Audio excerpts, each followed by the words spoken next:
নমস্কাৰ, মই মছলা চিকেন বনাবলৈ লৈছোঁ। তাত মছলা চিকেন মই 2টা পিঁয়াজ, 2টা বিলাহী আৰু আদা নহৰু, তাৰপাছত মই শুকান গৰম মছলা লৈ লৈছোঁ। শুকান গৰম মছলাত মই লং, ইলাচি, ডালচেনি আৰু ষ্টাৰ ইলাচি এটা আৰু ডাঙৰ ইলাচি এটা লৈ লৈছিলোঁ।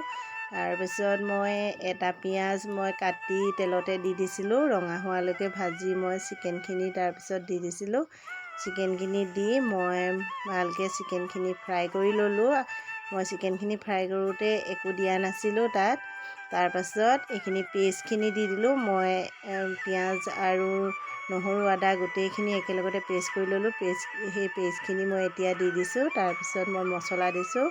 মছলাত মই জিৰাৰ গুড়ি এচামুচ, ধনিয়াৰ গুড়ি এচামুচ আৰু জালুকৰ গুড়ি এচামুচ আৰু এচামুচ মই চিকেনৰ গুড়ি দি দিছোঁ। চিকেন মছলা দি দিছোঁ মানে। তাৰপিছত সোৱাদ অনুসৰি নিমখ দিছোঁ আৰু হালধি দি দিছোঁ। হালধি দি মই ধুনীয়াকৈ এইধৰণে মই লৰাই থাকিম এতিয়া। তাৰপিছত অলপ অলপ পানী দি এইধৰণে মই মাংসখিনি লৰাই থাকিম যেতিয়ালৈকে ভালদৰে মছলাখিনি ভাজ নাখায়। এইধৰণে লৰাই মই বনাই থাকিম। তাৰপিছত বনাই এয়া দেখিছেনে কি ধুনীয়া কালাৰ আহিছে। আপোনালোকে কেতিয়াবা এইধৰণে বনাই খাবচোন। এনেকৈ বনালে আপোনালোকে ৰেষ্টুৰেণ্টৰ টেষ্টৰ নিচিনা একেই হয় খাবলৈ সোৱাদটো। আৰু আপোনালোকে এইধৰণে নান বা শুকান ৰুটিৰ লগত খাবলৈ বৰ ধুনীয়া হয়। কিন্তু মই আজি পোলাও বনাবলৈ লৈছোঁ। আপোনালোকে কেতিয়াবা এইধৰণে খাই চাবচোন বনাই।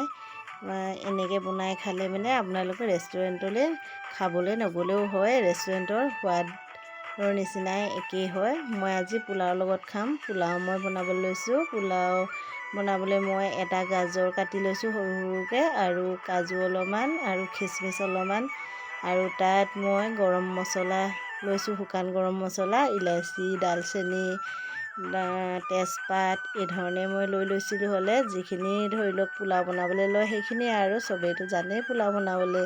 তথাপিও মই দেখুৱাই দিছোঁ। মই প্ৰথমে কাজু আৰু খিচমিচখিনি ঘি এচামুচ দি ডাঙৰ চামুচে এচামুচ দিছিলোঁ। সেইধৰণে ভাজি লৈছিলোঁ। তাৰপাছত কাজুখিনি নমাই লৈ এইখিনি মই যি পিঁয়াজ দিছিলোঁ, পিঁয়াজৰ ওপৰত আকৌ মই চেনি এচামুচো দি দিছিলোঁ।